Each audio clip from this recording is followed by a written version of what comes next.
나무 관세음보살, 나무 관세음보살, 나무 관세음보살. 법우님들, 오늘 이 순간 이 법문을 듣고 계신다는 것은 필시 인연이 있어서입니다. 혹시 요즘 돈 때문에 잠 못 이루는 밤이 많지 않으십니까? 아무리 이래도 통장에 돈이 안 쌓이고 들어오는 족족 나가버리고 빚은 늘어만 가고 사업은 막히고 자식 뒷바라지 아니라 노후 준비는커녕 당장 내일이 막막하신 분들이 계실 겁니다. 이렇게 금전적으로 막힌 상황이 계속되면 마음까지 답답해지고 가족과도 다투게 되고 밤마다 한숨만 나오지 않습니까? 그래서 절에 가서도 부처님께 제발 돈 좀 벌게 해주세요라고 간절히 기도하지만 마음 한편으론 이런 기도가 욕심스러운 건 아닌가 하는 죄스러움도 느끼십니다. 하지만 법우님들, 부처님의 가르침은 결코 우리의 현실적 고통을 외면하지 않습니다. 특히 관세음보살님은 중생의 모든 고통을 듣고 구제하시는 대자대비의 보살님이십니다. 오늘 이 법문에서는 관세음보살님께 바르게 발언하여 막힌 금전복을 풀고 진정한 풍요를 얻는 4가지 부처님의 가르침을 전해드리고자 합니다. 첫째는 관세음보살님의 무량한 자비와 영험의 원리입니다. 둘째는 바른 재물관과 정업의 길입니다. 셋째는 보시와 공덕의 불가사의한 법칙입니다. 넷째는 감사와 발언의 실천법입니다. 이 4가지를 마음 깊이 새기고 실천하신다면 반드시 막혔던 재물복이 터져 나올 것입니다. 그럼 지금부터 천천히 하나씩 살펴보도록 하겠습니다. 첫 번째로 관세음보살님의 무량한 자비와 영험의 원리에 대해 말씀드리겠습니다. 법우님들, 관세음보살은 누구신가요? 관세음이란 세상의 소리를 관하신다. 즉 중생의 모든 고통의 소리를 들으신다는 뜻입니다. 법화경보문품에서 부처님께서는 이렇게 말씀하셨습니다. 만약 무량백천만억 중생이 온갖 고통을 받을 때 관세음보살의 이름을 듣고 일심으로 그 이름을 부르면 관세음보살이 즉시 그 음성을 듣고 모두를 해탈하게 하리라. 법화경 관세음보살보문품. 이 구절의 핵심은 무엇입니까? 일심으로 부른다는 것입니다. 일심이란 한마음, 의심 없는 청정한 마음입니다. 많은 분들이 관세음보살님께 기도하면서도 마음속으론 정말 이루어질까? 내가 욕심을 부리는 건 아닐까? 하며 의심하십니다. 이런 이심, 즉 두 마음으로는 감응이 일어나기 어렵습니다. 또한 법화경에서는 이렇게 말씀하셨습니다. 만약 중생이 이익을 구하고자 하여 관세음보살의 이름을 부르면 그 구하는 바를 모두 얻으리라. 법화경 관세음보살보문품. 여기서 이익이란 단순히 물질적 재물만을 뜻하는 것이 아닙니다. 중생에게 필요한 모든 것, 즉 재물도, 건강도, 지혜도, 평안도 모두 포함됩니다. 그러니 법우님들이 관세음보살님께 재물을 구하는 것은 결코 부끄러운 일이 아닙니다. 다만 그 재물을 어떻게 사용할 것인가, 그 마음이 탐욕에서 나온 것인가 자비에서 나온 것인가가 중요합니다. 옛날 중국 당나라 시대의 장사로 큰 돈을 벌고자 하는 한 상인이 있었습니다. 그는 매일 아침 관세음보살님께 1000배를 올리며 사업의 성공을 발언했습니다. 그러나 그의 기도에는 욕심만 가득했습니다. 부디 큰 돈을 벌어 남들에게 자랑하게 해주소서. 저를 무시했던 사람들을 내려다보게 해주소서. 이런 기도를 3년 동안 했지만 사업은 번번이 실패했습니다. 좌절한 그는 어느 날 한 고승을 찾아가 물었습니다. 스님, 저는 매일 1000배씩 기도하는데 왜 관세음보살님은 제 기도를 들어주지 않으십니까? 고승은 조용히 말했습니다. 그대는 관세음보살님께 기도한 것이 아니라 그대의 욕심에게 기도한 것이요. 관세음보살님은 자비의 화신이신데 그대의 기도에서는 자비가 아니라 교만과 탐욕의 냄새만 납니다. 이제부터는 이렇게 발언하시오. 제가 재물을 얻게 되면 가난한 이들과 나누고 부모님을 봉양하고 절에 보시하여 더 많은 중생이 부처님 법을 듣게 하겠나이다. 이렇게 기도하시오. 상인은 크게 깨달았습니다. 그날부터 그는 기도의 내용을 바꾸었습니다. 관세음보살님, 제가 사업에 성공하여 재물을 얻게 되면 가난한 이웃을 돕고 부모님을 편안히 모시고 삼보에 공양하여 많은 이들이 부처님의 가르침을 접하게 하겠습니다. 부디 제게 그런 기회를 주소서. 놀랍게도 그의 사업은 곧 풀리기 시작했습니다. 1년도 안 돼서 그는 큰 성공을 거두었고 약속대로 많은 이들을 도왔습니다. 이것이 바로 관세음보살님의 감흥입니다.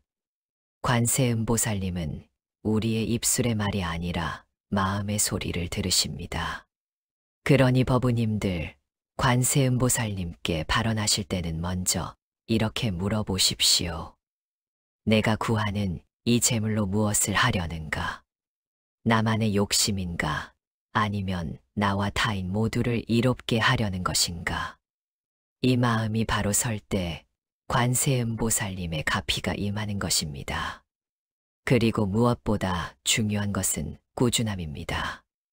많은 분들이 며칠 기도하다가 안 이루어지면 역시 안 되는구나 하고 포기합니다. 하지만 부처님께서는 말씀하셨습니다. 물방울이 끊임없이 떨어지면 바위도 뚫는다. 법구경. 매일 아침, 저녁으로 관세음보살님의 명호를 부르십시오.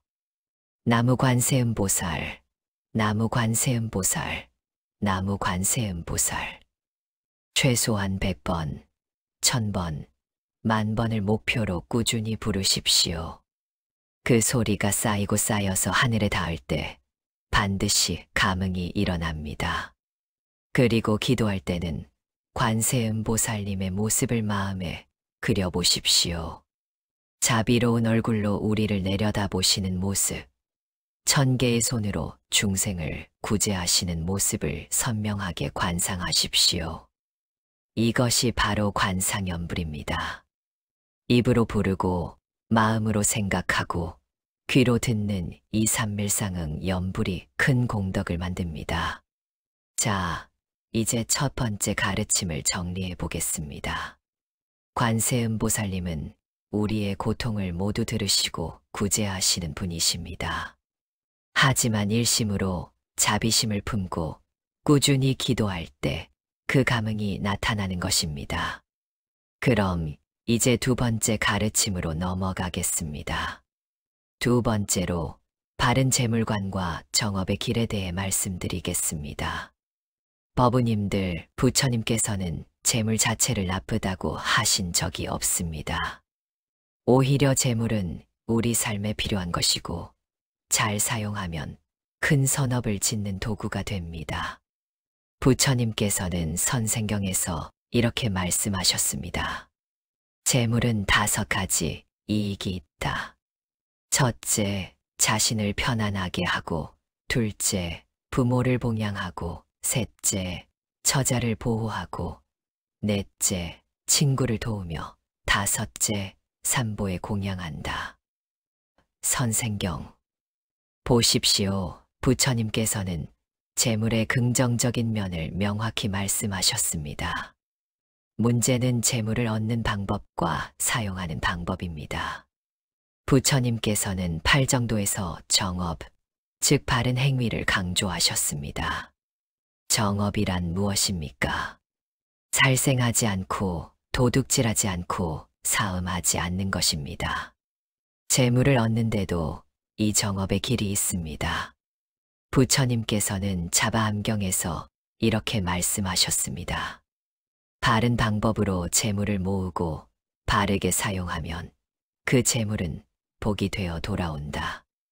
그러나 부정한 방법으로 얻은 재물은 재앙의 씨앗이 된다. 자바함격. 생각해 보십시오. 남을 속이고 부정직하게 타인에게 해를 끼치면서 얻은 돈이 과연 행복을 가져다 줍니까?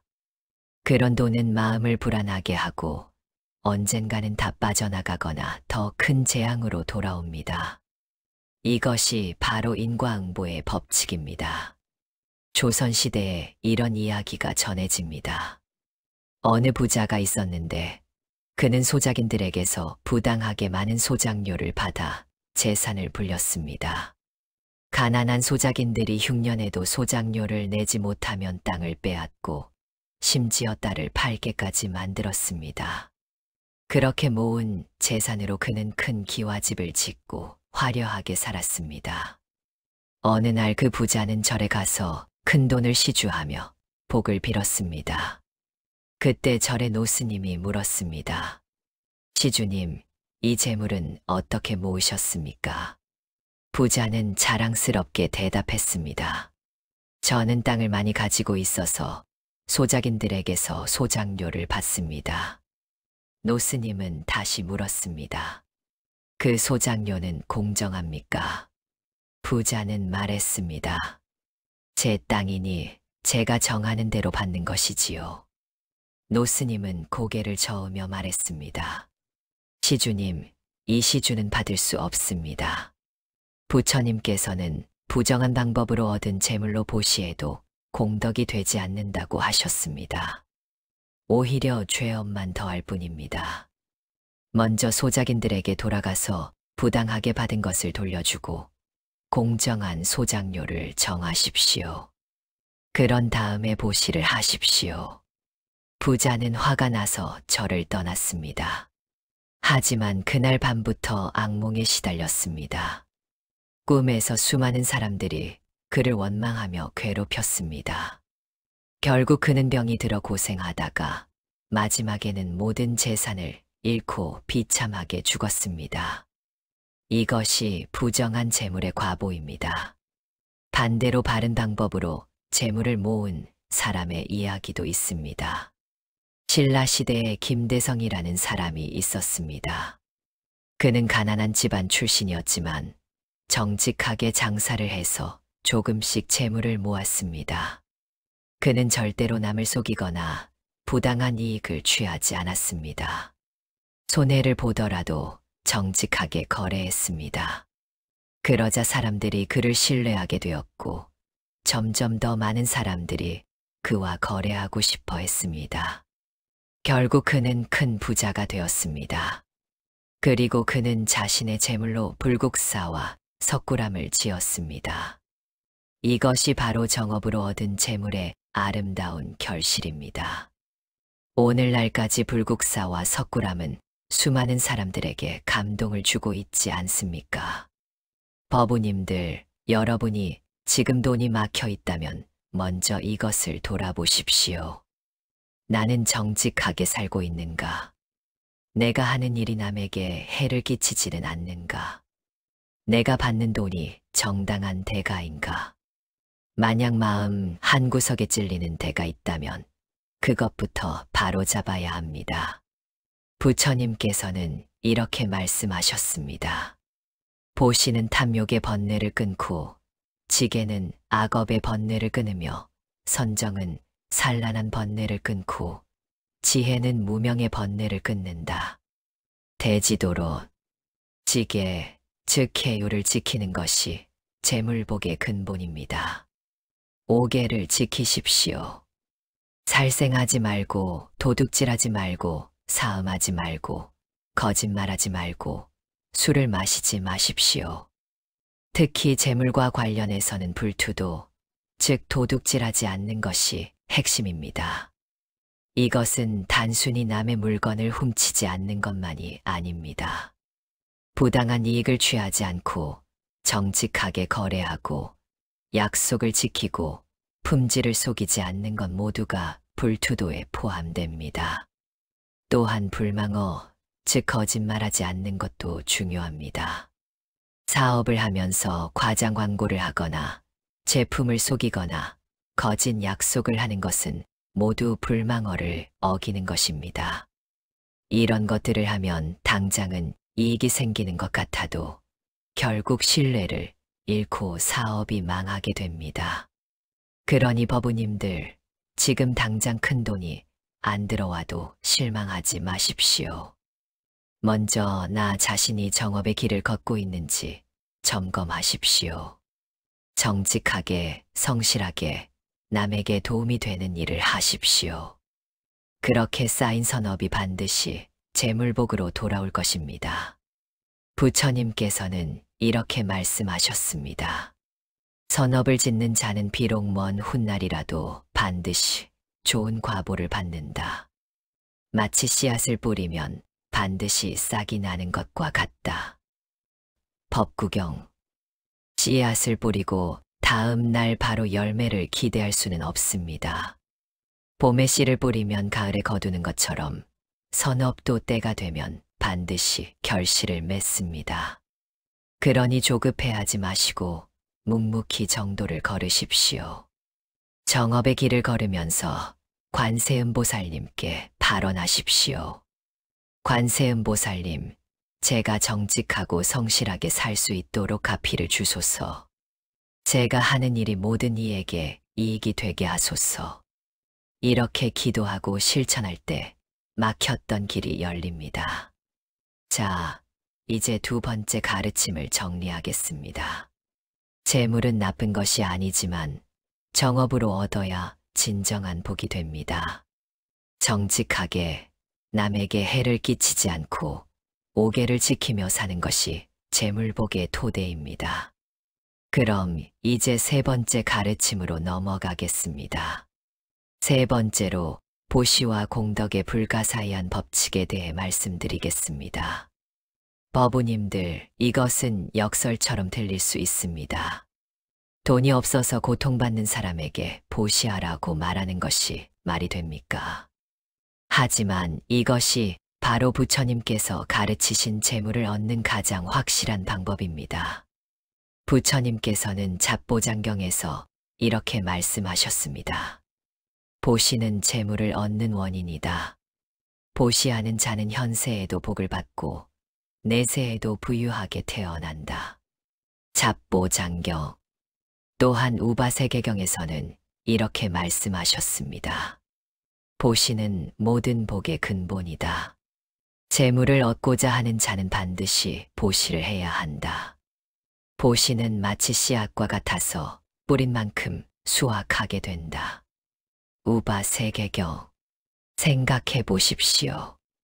논에 씨를 뿌리지 않고 어떻게 벼를 거둘 수 있습니까? 땅의 씨앗을 아깝다고 쥐고만 있으면 영원히 수확이 없습니다. 씨앗을 기꺼이 땅에 던져야 100배에 1000배의 수확을 얻습니다. 보시도 마찬가지입니다. 가진 것을 아깝다고 움켜쥐고만 있으면 복의 씨앗이 자랄 수 없습니다. 기꺼이 나누어야 더 큰 복으로 돌아오는 것입니다. 당나라 시대의 빈여일등이라는 유명한 이야기가 있습니다. 한 가난한 여인이 부처님께 공양 올리는 법회에 갔습니다. 그곳에서 많은 부자들이 금은보화를 헤아릴 수 없이 시주하는 것을 보았습니다. 여인도 부처님께 공양하고 싶었지만 가진 것이라곤 동전 하나뿐이었습니다. 그것마저 시주하면 내일 먹을 것이 없었습니다. 하지만 여인은 망설이지 않고 그 동전 하나를 공양함에 넣었습니다. 그때 부처님께서 직접 나오셔서 그 여인을 위해 축원해 주셨습니다.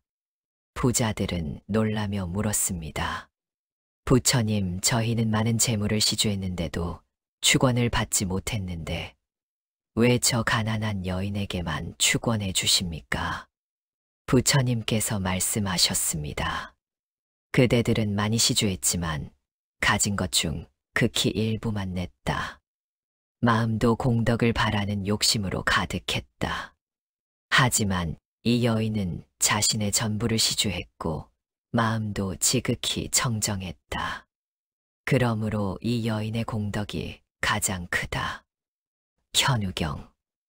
보십시오. 보시의 크기는 액수가 아니라 마음입니다.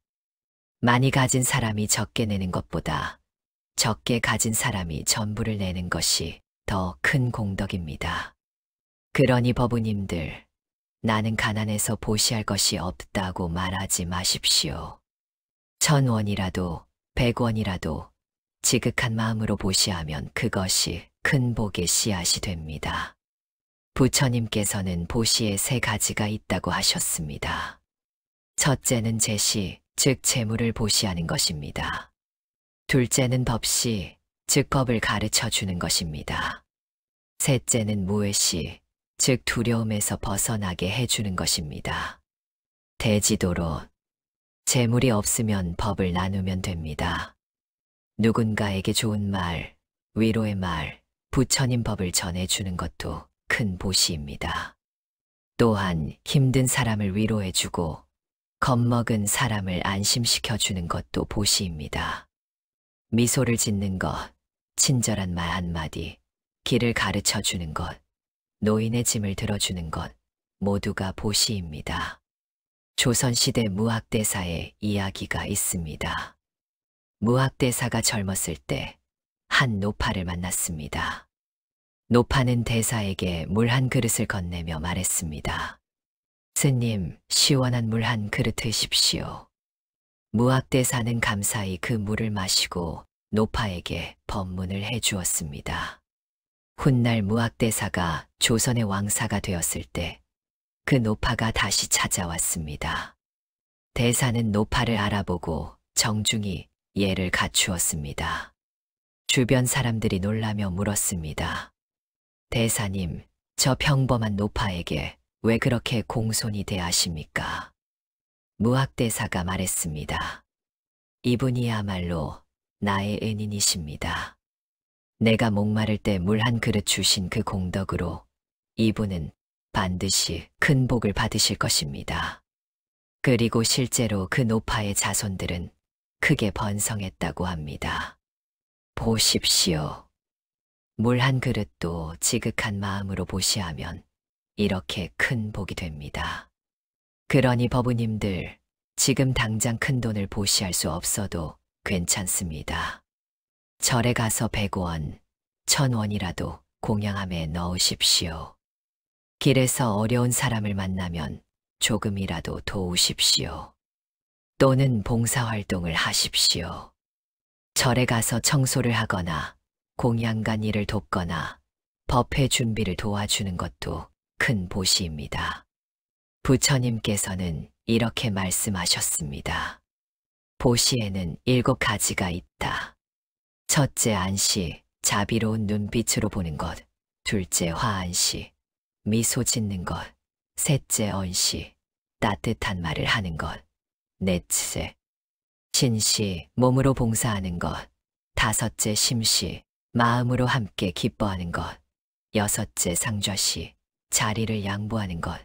일곱째 찰좌시, 밤늦게라도 편히 쉬게 해주는 것이다. 잡보장경. 이 7가지는 모두 돈이 들지 않는 보시입니다. 누구나 지금 당장 실천할 수 있습니다. 오늘부터 실천해 보십시오. 만나는 사람마다 자비로운 눈빛으로 보고 미소를 짓고 따뜻한 말을 하십시오. 어려운 사람이 있으면 몸으로 도와주고 좋은 일이 있으면 함께 기뻐해주고 나이 든 분께 자리를 양보하십시오. 이렇게 하루하루 실천하다 보면 어느새 복이 쌓여 있을 것입니다. 그리고 조금이라도 여유가 생기면 절에 가서 시주하십시오. 특히 관세음보살님 전에 등을 밝히거나 향을 사르거나 공양물을 올리십시오. 또한 가난한 이웃을 도우십시오.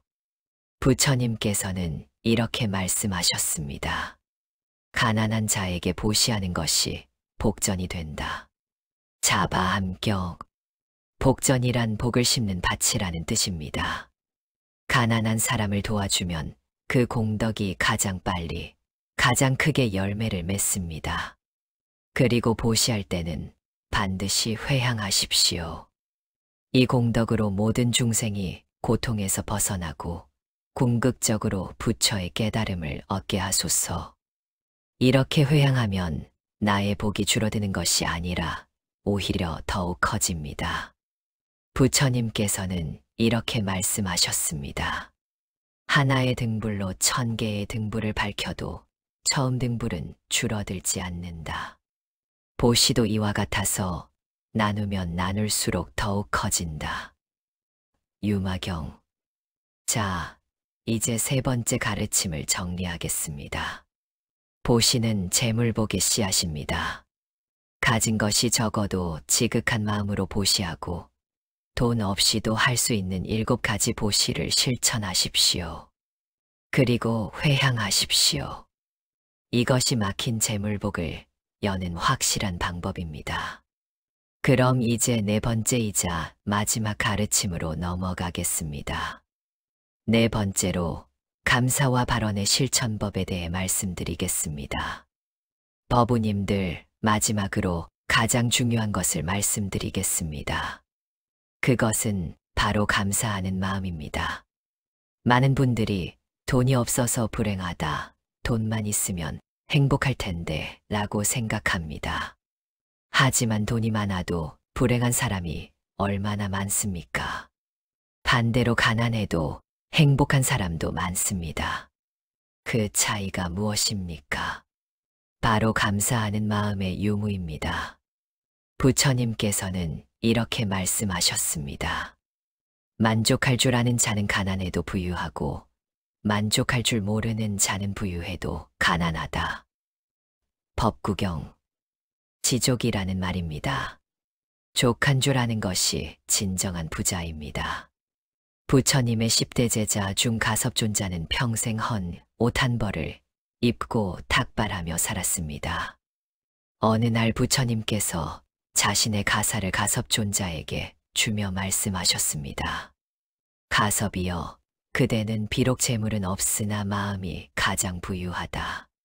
증이라 암경. 가섭존자는 물질적으로는 가난했지만 감사하는 마음이 충만했기에 가장 행복했습니다. 그러니 법우님들, 지금 이 순간 가진 것에 감사하십시오.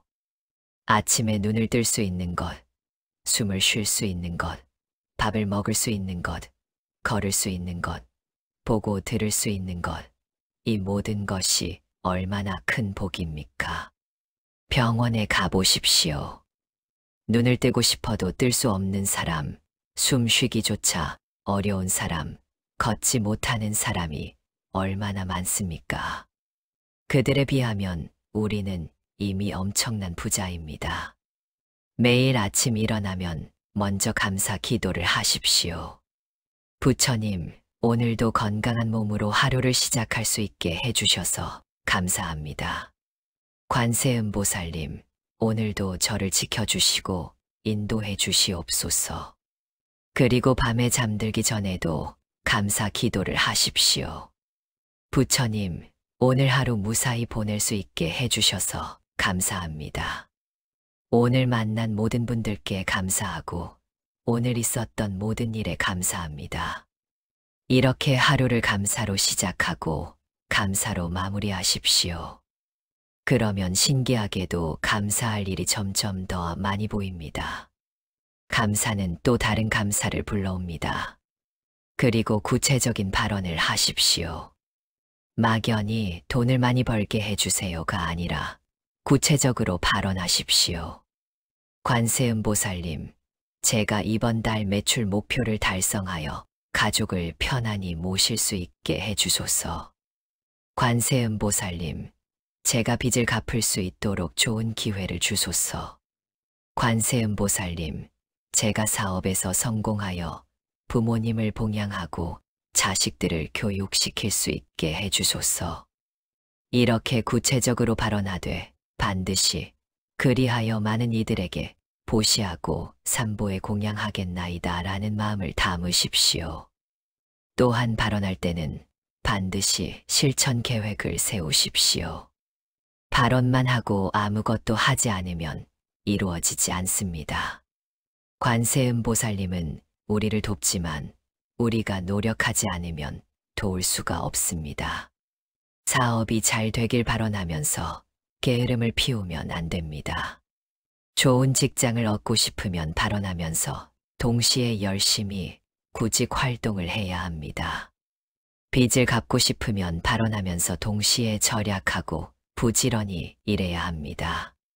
부처님께서는 이렇게 말씀하셨습니다. 하늘은 스스로 돕는 자를 돕는다. 법구경. 기도만 하고 팔짱 끼고 있으면 하늘도 어쩔 수 없습니다. 기도하면서 동시에 최선을 다해 노력해야 합니다. 그러면 반드시 길이 열립니다. 고려시대에 이런 이야기가 있습니다. 한 스님이 관세음보살님께 10년 동안 기도했습니다. 부디 제가 저를 크게 중창할 수 있도록 시주를 보내주소서. 하지만 10년이 지나도 아무 일도 일어나지 않았습니다. 좌절한 스님은 관세음보살님 전에 가서 물었습니다.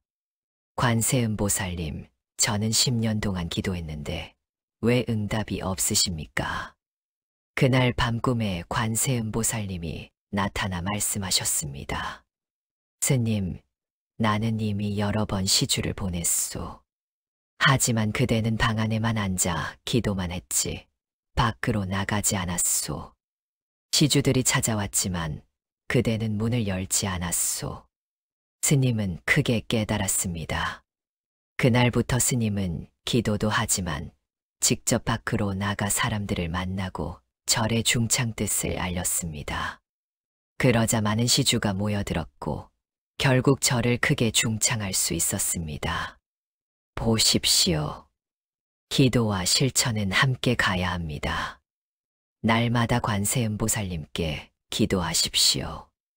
나무 관세음보살, 나무 관세음보살, 나무 관세음보살. 아침 100번, 저녁 100번, 하루 최소 200번 이상 부르십시오. 그리고 동시에 할 수 있는 모든 노력을 다 하십시오. 사업을 하시는 분은 고객을 성심껏 대하십시오. 직장을 다니시는 분은 맡은 일을 최선을 다해 하십시오. 구직 중이신 분은 계속 문을 두드리십시오. 그러면서 정직하게 감사하는 마음으로 조금이라도 보시하면서 사십시오. 이것이 바로 막힌 금전복을 터뜨리는 완전한 공식입니다. 기도 더하기 정업 더하기 보시 더하기 감사 더하기 노력, 이것이 전부입니다. 마지막으로 관세음보살 발언문을 함께 외우겠습니다. 법우님들, 이 발언문을 매일 아침 저녁으로 외우십시오. 천수경을 읽을 수 있으면 더욱 좋고 천수경을 다 읽기 어려우면 이 발언문만이라도 꾸준히 외우십시오. 지극하신 관세음보살님, 무량한 자비로 중생을 구제하시는 보살님, 저 아무개가 지극한 마음으로 귀의하옵니다. 저는 지금 금전적 어려움으로 고통받고 있나이다. 생계가 막히고 빚에 시달리며 앞날이 막막하옵니다. 하오나 이 모든 것이 저희 과거 업장 때문임을 알고 참회하옵니다. 부디 자비를 베푸시어 저희 업장을 소멸시켜 주시고 막힌 재물의 길을 열어주소서. 저는 다짐하옵니다.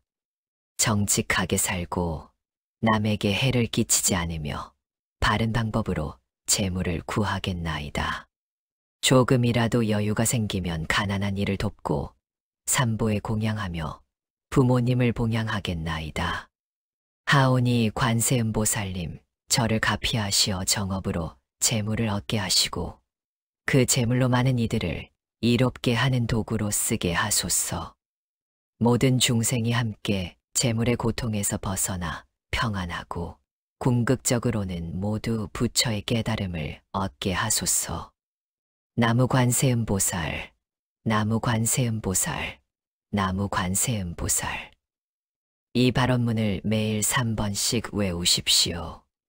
그리고 발언문을 외운 후에는 관세음보살님의 명호를 최소 100번 이상 부르십시오. 나무 관세음보살, 나무 관세음보살, 나무 관세음보살. 염주를 사용하시면 더욱 좋습니다. 108염주를 한 번 돌리면 108번입니다. 아침에 한 번, 저녁에 한 번, 하루 216번을 목표로 하십시오. 더 많이 할 수 있으면 1000번, 10,000번도 좋습니다. 많이 부를수록 공덕이 커집니다. 그리고 절에 가실 수 있으면 관세음보살님 전에 가서 삼배 올리고 발언하십시오. 가정에 관세음보살님 모셔놓으신 분은 매일 정수 한 잔 올리고 향 사르며 발언하십시오. 또한 가능하면 관세음보살님 성지에 가서 기도하십시오. 낙산사, 보문사, 향이람 같은 관음 성지에서 정성껏 기도하면 더욱 큰 감흥이 있습니다. 하지만 무엇보다 중요한 것은 꾸준함입니다. 하루 이틀 하고 그만두면 아무 소용이 없습니다. 적어도 100일, 1000일을 목표로 꾸준히 하십시오. 부처님께서는 이렇게 말씀하셨습니다. 한 방울 한 방울 떨어지는 물방울도 결국 큰 항아리를 채운다. 법구경. 처음에는 아무 변화가 없는 것 같아도 실망하지 마십시오. 씨앗을 뿌리고 싹이 나기까지 시간이 걸리듯이 기도의 공덕도 쌓이는데 시간이 필요합니다. 하지만 꾸준히 하다 보면 어느 순간 갑자기 길이 열립니다. 예상치 못한 곳에서 좋은 기회가 오거나 막혔던 일이 풀리거나 생각지도 못한 도움을 받게 됩니다. 이것이 바로 관세음보살님의 가피입니다. 그때 절대로 교만해지지 마십시오. 내가 잘나서 이렇게 됐다가 아니라 관세음보살님의 자비로 이렇게 됐다고 생각하십시오. 그리고 약속을 지키십시오. 재물을 얻으면 반드시 보시하고 부모님을 봉양하고 어려운 이웃을 도우십시오. 약속을 어기면 얻은 복도 다시 빠져나갑니다. 부처님께서는 이렇게 말씀하셨습니다. 맹세를 지키는 자는 복이 늘어나고 맹세를 어기는 자는 복이 사라진다. 우바 세계경. 자, 법우님들, 이제 오늘 법문을 정리하겠습니다. 막힌 금전복을 터뜨리는 4가지 가르침을 다시 한번 되새겨 보겠습니다. 첫째, 관세음보살님께 일심으로 청정한 마음으로 꾸준히 기도하십시오. 관세음보살님은 우리의 고통을 모두 들으시고 구제하시는 분이십니다. 둘째, 정업의 길을 걸으십시오.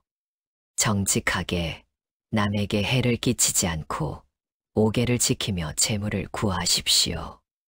바른 방법으로 얻은 재물만이 진정한 복이 됩니다. 셋째, 보시를 실천하십시오. 가진 것이 적어도 지극한 마음으로 나누고 돈 없이도 할 수 있는 7가지 보시를 실천하십시오. 보시는 재물복의 씨앗입니다.